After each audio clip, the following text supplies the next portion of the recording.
Hey, my name is Dr. Nought. This is Sorcery Part 1, a game from Steven Jackson's Brain Grapes. Alright, so today we're going to take the path by the trees. I think, though, before we go, we should probably eat. I don't feel comfortable. Oh, one meal. Look at that. So that did more this time. Let's get us up to... Oh, that was weird. Okay. Thought we were going to get up to 8, but we got 7. Let's go all the way over here.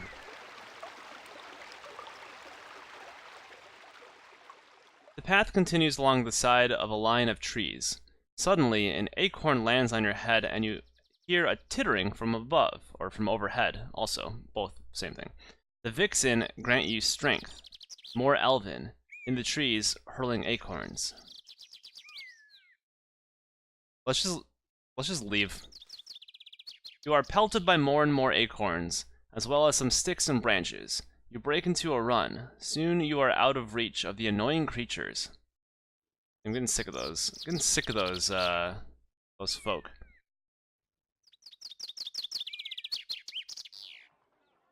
The sun is now just past its zenith, and everywhere, a dusty heat rises from the baked earth.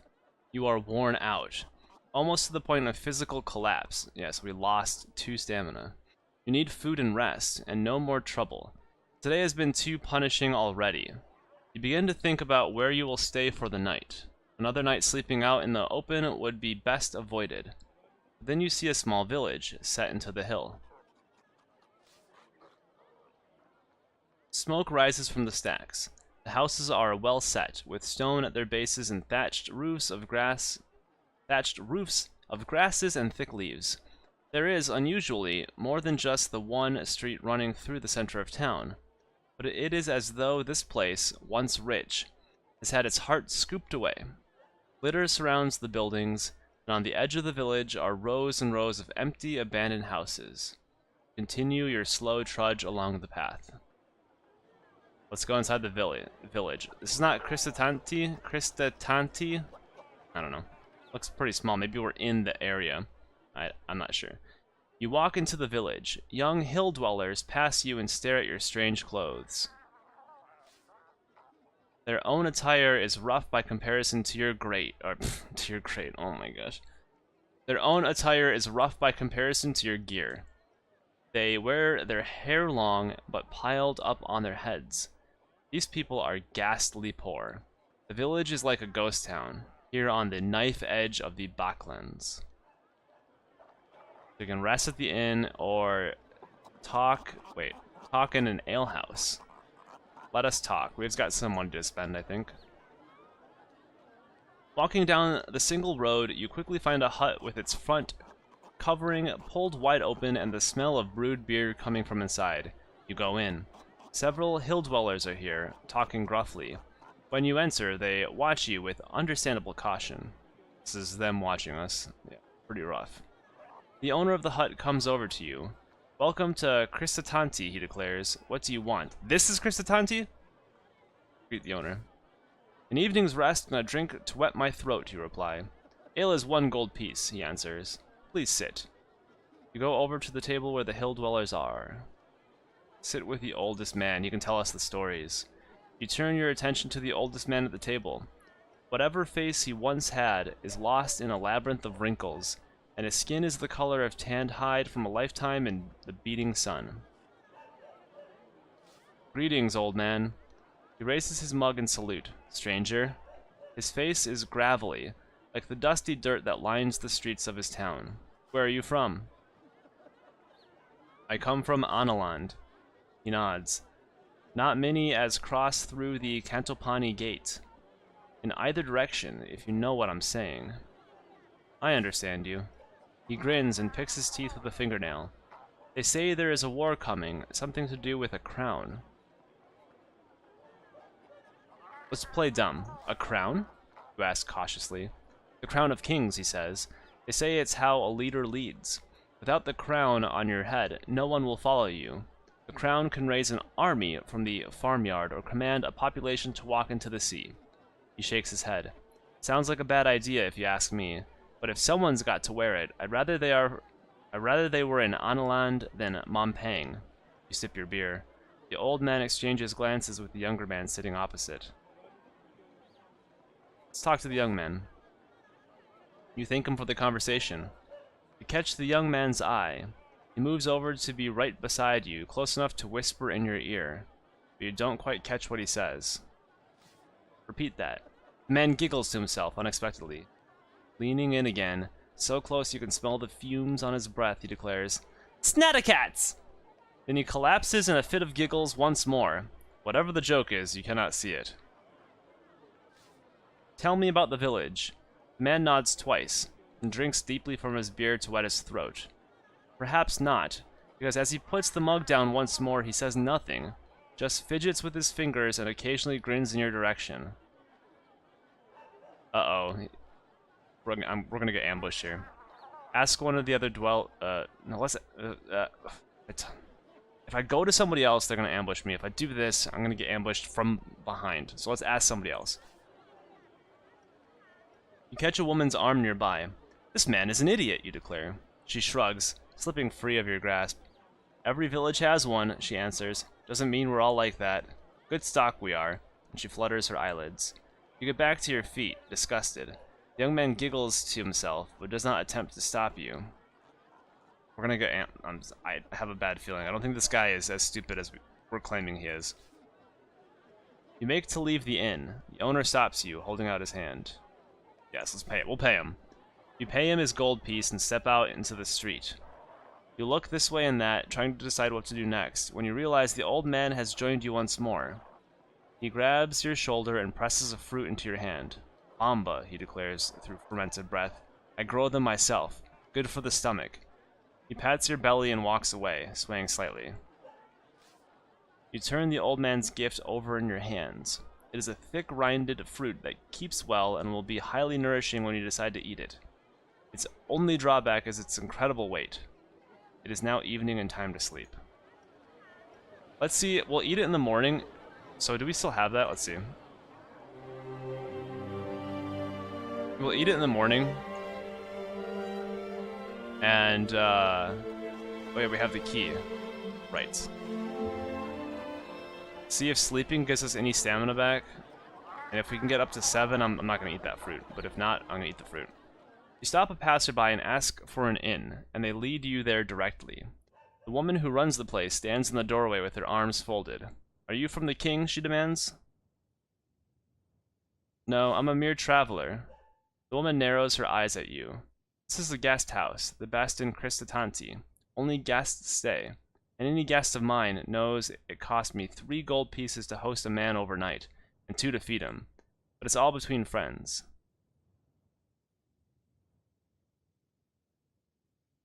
So 5, let's just do it. I need to eat first. Food is just being served. The woman steps aside and you go inside and sit down. A few minutes later, her husband appears with a steaming pot of skunk bear stew. He seems to be shivering slightly, and you notice dampness about his clothing. As he sets down the urn, he catches your eye and immediately turns aside. For a brief moment, you feel you recognize him from somewhere. Try to remember. You rack your brains as the man hurries out of the room. You have an image of him, panting and wheezing, and holding up a hand for you to halt.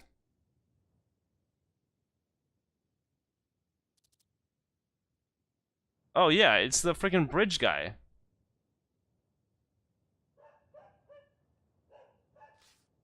Someone from today? He is not elven, clearly enough. Then you remember the man you passed on the bridge beyond the elven village. No wonder he is avoiding you. Since last time you met, you dunked him in the river. Perhaps you should ask him. Let's go and talk to him, because I don't know what he's done to our food. Leaving the stew untouched, you get to your feet and head out into the hall. The woman and her husband are talking in low voices in the hallway, but fall quiet the moment you appear. You're the man from the bridge, you declare. You've dried off, I see. I don't know what you're talking about, the man says. Why don't you eat your stew?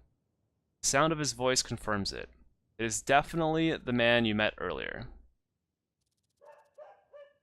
You charged me a toll, you continue.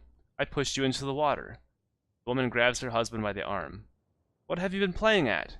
You whimper slightly. Nothing, it wasn't me. I'm quite certain. You can't be, the man replies. It can't have been me. It must have been my twin brother. He's always doing that kind of stuff. And where is your brother now, you ask? The man shrugs. I've not seen him in months. His wife has narrowed her eyes. I've never seen him. Or never seen the two of you together, more like. Sounds interesting. The man gawks. I don't know what you're talking about. How much did you steal from this man? His wife demands. And where does it go? That's what I want to know. I've stolen nothing, I promise, the man insists. But it does no good. His wife hurls the bucket of kitchen slop she's holding at him and storms out of the door. He hurries after her, waving at her to stop. You are left alone in the house. Yeah, I'm gonna go eat. You return to the dining table and tuck into your stew, enjoying the quiet. It is thick as mud and has a rich, disgusting flavor. Still, you stomach the meal all the same, but feel no urge to pay the bill. With the inn quiet, you could either go upstairs and sleep or be on your way. Let's go and sleep. This guy's gonna kill us in our sleep. Let's go. You head for the stairs to the guest room when a figure appears in the doorway. Halt! He declares. Have you seen my brother? Enough of this, you reply irritably. I'm tired of it. Don't say the old lady has thrown him out again, the man shrugs. I'll have to sort that out. You wouldn't believe how often I have to tie up my little brother and do his dirty work. And with that, he wanders away, out of the front door again. Wait, say what? So, it is true, I guess. You make your way up to the room. There are 3 other guests already staying and asleep, so you settle quickly. Bed is not clean, but it is comfortable, and after the long day and all its narrow escapes, you are grateful beyond measure for the rest. Let's sleep. Your dreams are vivid once again. You feel yourself tied up, surrounded by snickering faces. Thin creatures with long fingers are picking at your pockets and the stitching of your clothing. You feel magic boiling inside you, but it cannot be released. Meanwhile, a scorpion has crept into your gold pouch and is nestling down between the coins, ready to sting you when you next go to buy food. That's what I meant to say. And in the distance, a deep voice is booming with laughter. The long, cruel fingers of one hand are curled around the metal frame of a crown, and with the other he beckons you forward, as if into a trap. Alright. Damn dog, shut up! Let's go. You wake early and sit for a moment, in no great hurry to leave the village. There is still no sign of the innkeeper or her errant husband. This is now the 3rd day of your journey, and the muscles in your legs are feeling lean and strong from so much walking.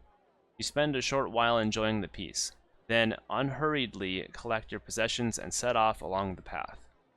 Shamutanti is surrounded by several miles of fields. It sits in a well-protected ring of hills and is and is close enough to the river to be reasonably prosperous. As you follow the path between lines of sun-baked crops, you come to a fork in the road. The right-hand way leads past a set of outbuildings, while the left heads directly off into deep woodland. So, wait a minute, where did we go? Oh, we came from this way. So this way we could do something in the Mediki Forest, and then go to Dumpus. Or we could go to Lia Key, which is ruined. I kinda want to. Oh, that's cool. It's kind of like 3D. I want to go to Dumpus. I guess we'll have to go to Dumpus this way. So it's whether we want to see what this is, or see what the ruins are about. Let's go through the forest. Your journey is too important to slow down by talking to locals. You must pass unseen, and so you disappear into the jungle of tall trees. For a short while, the sun is feverish, and then you are between the trees once more, and everything becomes cool and still. You walk for several hours uneventfully. This is land that was never settled or explored, and very few travel this way. In places, bushes and shrubs have grown over into the path. Let's move cautiously. Pick your way carefully forward, moving slowly but silently between the trees. there are any beasts nearby, you should be able to wring their necks without them hearing you approach. Then you come to a fork in the road, still deep in the forest.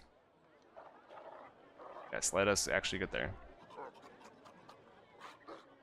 Someone has thought to make a sign. Perhaps as a guide, or perhaps as a warning. Way to the right is marked for Dumpus. A left turn points to Aliana. Either way seems the better trod. You'll have to choose. Aliana, this is the whole reason we came here. The path winds between trees that get greener and more lush. You must be closer to the river here, although you cannot hear the water. After about half an hour's walk through dappled shade, you come across a well-built hut. Flowers decorate its walls, and the door has been painted with ornate designs. Path ends here. Just knock on the door. You approach the door and knock. There is no reply. Let's scout around it. You perform a swift circuit around the hut. You find nothing unusual or concerning. It seems to be what it is, a hut, set by itself deep in the forest. But for someone to survive out here, on their own, surrounded by the beasts of the jungle, it must be someone quite powerful. So let's just walk right in. You push open the door and stride inside. This is not going to go well. The hut is neatly laid out. You detect the touch of a fastidious woman. Chairs are set around a table, as if for guests. A mattress lies in one corner, and a large kitchen area indicates that whoever lives here, they are fond of cooking. I'm not going to steal yet, because this person, Aliana, is going to jump out somewhere. Let's call out. Hello? Is there anybody here? To your surprise, a voice answers quickly. Who's there? Who's that? Locate the speaker. Looking into a corner, hidden by a large cupboard, you see a cage in which a young woman is imprisoned. Good stranger, she pleads. Let me out of this cage, I beg you. What happened to you? You move over to the cage, quite shocked. What happened to you? Oh, good stranger, she wails. I've been locked up here for 2 days. It was Elvins that did it. Those mischievous, prankful Elvins. Please, you must help me. I have not eaten, and they left me here, where I can see all my cooking things, but cannot reach them. If I let you go, what do I get in return? You ask. Stranger, she answers, looking miserable. I am but a poor woman. Should I be shamed or no? I'm not going to be shamed. And I am a poor traveler, because this is definitely a trap. I am a poor traveler, you reply graciously. Now tell me, what can you give me for your freedom? The woman looks dreadfully unhappy, but nods. You are on a journey, she says. You will need things to help you. It is a dangerous wilderness out there. Tell me, in your heart, are you a fighter, or are you a wizard? I am a man of my sword. The woman nods vigorously. I knew it. I could see it from your face. Well, stranger, in my house I have Ragnarista's enchanted armband of sword mastery, and I will give it to you if you free me. Search the house for what she has. You are most generous, you reply, with a slight mocking bow, to inform me you have such things. Ignoring the protestations and shouts from inside the cage, you begin to carefully search the drawers and cupboards of the hut, but you find no sign of any special artifacts or anything truly of value at all. All you find is 2 gold pieces and a pouch containing soft brown sand. I'm not going to take any of this, because I think she's trying to trick me, but I don't want to take things and then her come out and then get me. So this could be a test. I'm just going to leave it. Worthless. Toss the sand back into the cupboard and flick the coins into the cage. These are not worth my time to steal. Then you turn to leave. You heathen! You half-wit! You half-thing! Screams the woman from the inside the cage. I curse you! Do you hear me? I curse you with all the power I can summon. And that is some power, as you feel yourself weakening under the pressure of her eyes. Your sword arm seems to droop, and you feel your grip on the hilt fumble. You will be weaker in fights until the curse is lifted. Oh, Quickly, you leave the house, so she can harm you no further. But even after running out through the door, you now feel a little out of breath. You retrace your steps to the last junction, where you turn to take the path to Dumpus. Oh, so we don't actually get to let her out? Let's actually just go straight forward through the woods. So should we lose stamina then? You walk for several hours, following the twists and turns of the path through the trees, and suddenly, you stop. You have heard a voice up ahead. Something is moving around between the rocks at the edge of the path. You hang back, watching the trees. There's definitely something moving around, something large and long, the tail that whips between the trees. But now that you've seen it, you're at a definite advantage. Let's see what spell we can cast. We're gonna be weaker against this thing. That's unfortunate. But let's see what we can do here. What the? L, A, W, this is what? Let's cast it, let's try it. Law! You cast a spell on the beast, holding it quite still. It snuffles and sniffs at the air, but cannot seem to think its way out of its difficulties. You walk smartly away. Sweet. Let's approach Dumpus. The path winds a few more times around gigantic trees, thousands of years old, and then emerges onto a sudden plain, as if the forest has been scooped away by a gigantic hand. A river trickles thinly between short grasses, and by its banks stands a tiny village. So we're going to enter all the villages so I can talk to people and maybe gain some items. But we're going to enter Dumpus next time. So, thank you for watching. I'll see you then. Take care, and goodbye.